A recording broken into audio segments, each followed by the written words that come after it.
अमरेंद्र बाहुबली का रक्त हो तुम। जय महेशमती।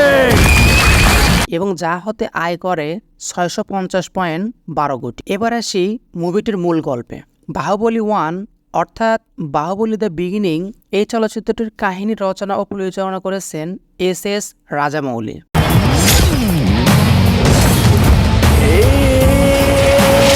চলচ্চিত্রটি একই সাথে তেলেগু এবং তামিল ভাষায় অনুবাদ করে নির্মিত হয়েছিল। তামিল এবং তেলেগু ছাড়াও হিন্দি ও মালায়ালাম ভাষায় ডাবিংকৃতভাবেও মুক্তি পেয়েছিল।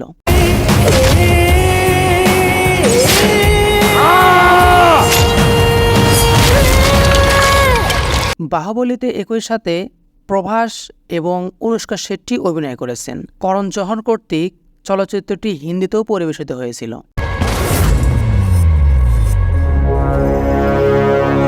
ভারতীয় চলচ্চিত্র জগতে সর্বোচ্চ বাজেটের চলচ্চিত্র হল বাহুবলী। চলচ্চিত্রটির দৃশ্যায়ন করা হয়েছে অ্যারি অ্যালেক্স একটি ক্যামেরা ব্যবহার করে।